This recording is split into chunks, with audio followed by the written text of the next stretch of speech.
Stage पे India गठबंधन के वरिष्ठ नेता खारगे जी, सोनिया जी, शरद पवार जी, भगवंत मान जी, चंपा सोरेन जी, अखिलेश यादव जी, तेजस्वी यादव जी, सीताराम येचुरी जी, फारूक अब्दुल्ला जी, डी राजा जी, भट्टाचार्य जी, महबूबा मुफ्ती जी, डेरेक ओब्रायन जी, कल्पना सोरेन जी, त्रिची सिल्वा जी, सुनीता केजरीवाल जी, देवराजा जी, तिरुतोल जी, खुरुम अनिस उमर जी, और स्टेज से मैं केजरीवाल जी और सोरेन जी का भी नाम लेना चाहता हूं, क्योंकि वो आज यहां है नहीं, मगर दिल में हम सब एक साथ खड़े हैं। भाइयों और बहनों, इंडिया गठबंधन के कार्यकर्ताओं, आप सबका यहां बहुत बहुत स्वागत, नमस्कार।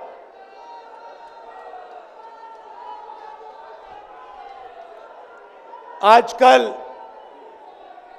आईपीएल के मैच चल रहे हैं, देखते हो आप लोग। मैच फिक्सिंग शब्द सुना है आपने? सुना है? जब बेईमानी से एम्पायर पर दबाव डालकर प्लेयर को खरीदकर कैप्टन को डराकर मैच जीता जाता है। क्रिकेट में उसको मैच फिक्सिंग कहा जाता है। हमारे सामने लोकसभा का चुनाव है। अंपायर किसने चुने? नरेंद्र मोदी ने।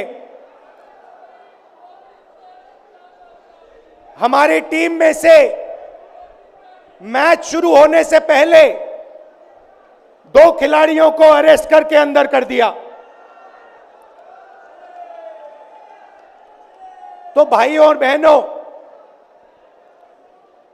ये जो चुनाव हो रहा है, नरेंद्र मोदी जी इस चुनाव में मैच फिक्सिंग करने की कोशिश कर रहे हैं। ये जो उनका 400 सीट का नारा है, ये बिना ईवीएम के, बिना मैच फिक्सिंग के, बिना सोशल मीडिया और प्रेस पर दबाव डालकर खरीदकर, ये 180 पार नहीं होने जा रहा है। सब मिलाकर आप देखिए, कांग्रेस पार्टी विपक्ष की सबसे बड़ी पार्टी है। हमारे सारे के सारे बैंक अकाउंट बंद कर दिए गए हैं। चुनाव के बीच में देश की सबसे बड़ी ऑपोजिशन की पार्टी के सारे अकाउंट बंद कर दिए। हमें कैंपेन चलाना है, हमें लोगों को प्रदेशों में भेजना है, पोस्टर लगवाने हैं। सारा का सारा जो हमारे रिसोर्सेज हैं, बैंक अकाउंट बंद कर दिए गए। तो ये कैसा चुनाव हो रहा है? नेताओं को धमकाया जाता है, पैसे देकर सरकारों को गिराया जाता है, नेताओं को जेल में डाला जाता है। केजरीवाल जी को, सोरेन जी को ये पूरी की पूरी मैच फिक्सिंग करने की कोशिश की जा रही है। और ये मैच फिक्सिंग सिर्फ नरेंद्र मोदी नहीं कर रहे हैं। ये मैच फिक्सिंग नरेंद्र मोदी और हिंदुस्तान के 3-4 सबसे बड़े अरबपति मिलकर कर रहे हैं। यह सच्चाई है। और यह मैच फिक्सिंग क्यों हो रही है? भाई और बहनों, इसका सिर्फ एक लक्ष्य है कि हिंदुस्तान का संविधान, जिसने इस देश के गरीब लोगों को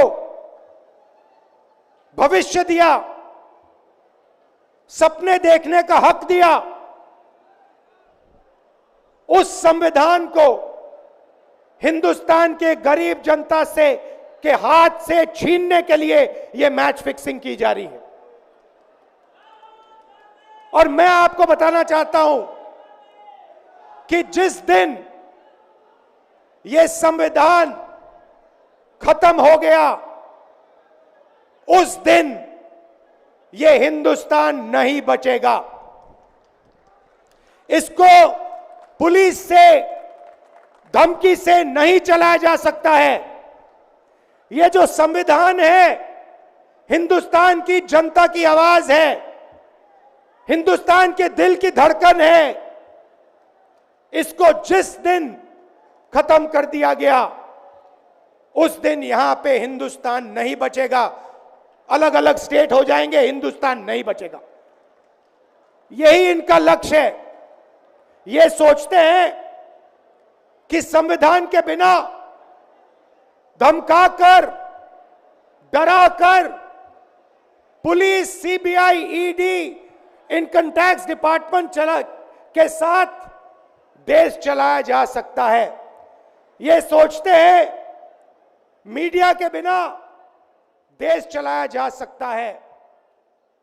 आप मीडिया को खरीद सकते हो, आप मीडिया को दबा सकते हो, आप मीडिया के रिपोर्टर्स का मुंह बंद कर सकते हो, मगर आप हिंदुस्तान की आवाज को नहीं दबा सकते हो।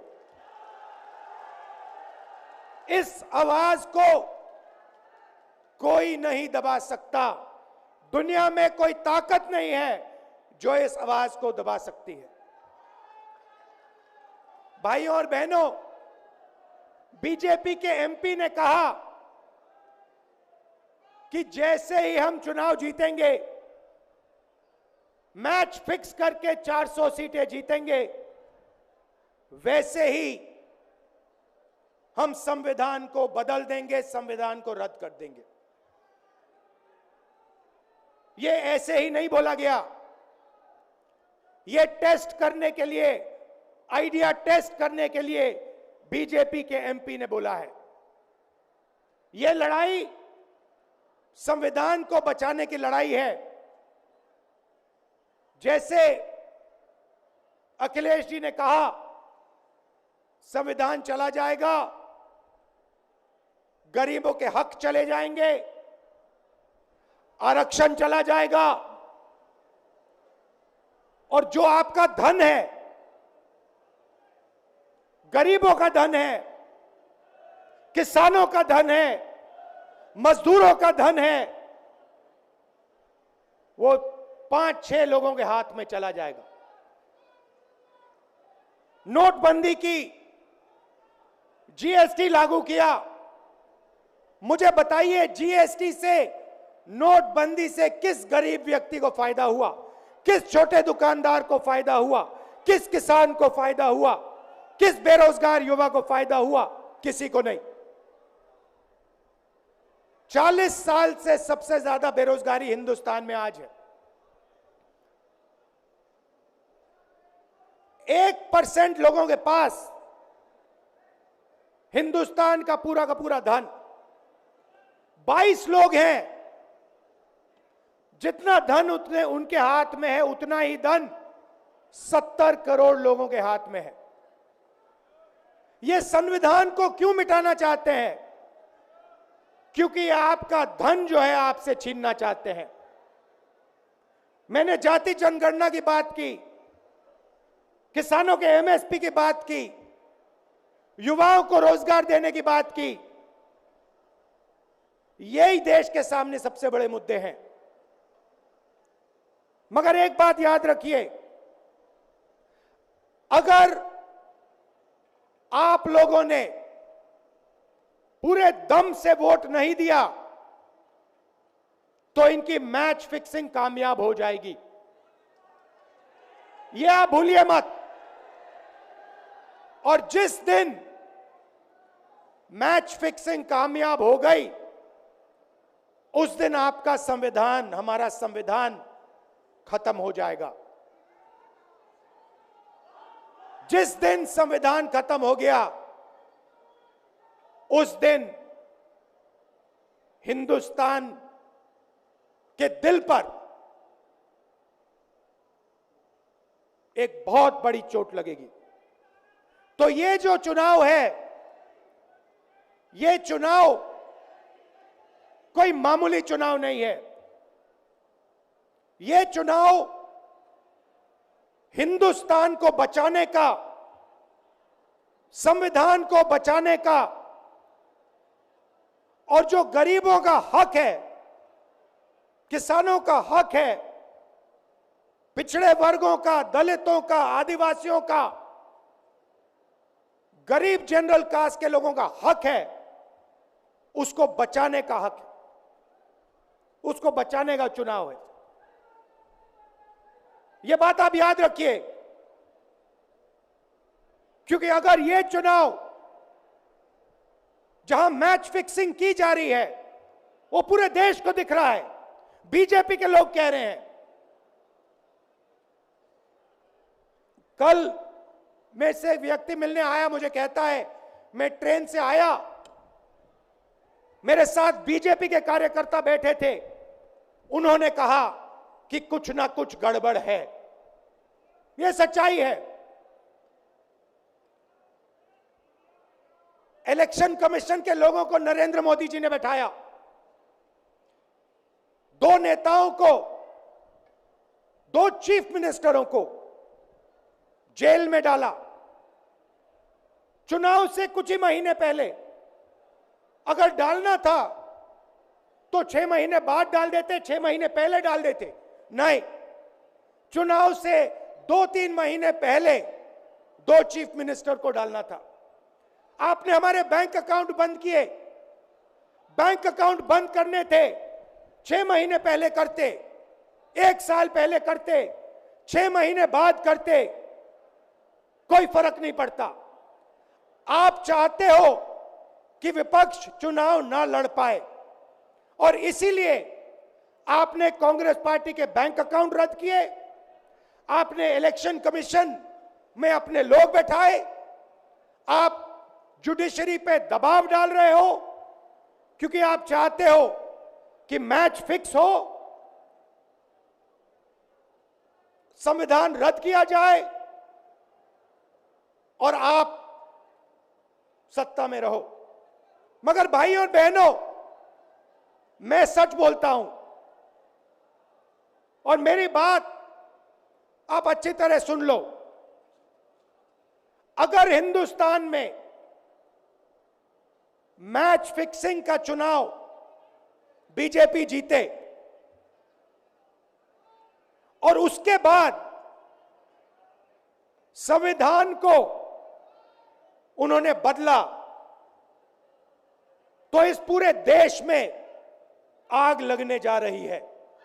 जो मैंने कहा याद रखो, यह देश नहीं बचेगा। यह चुनाव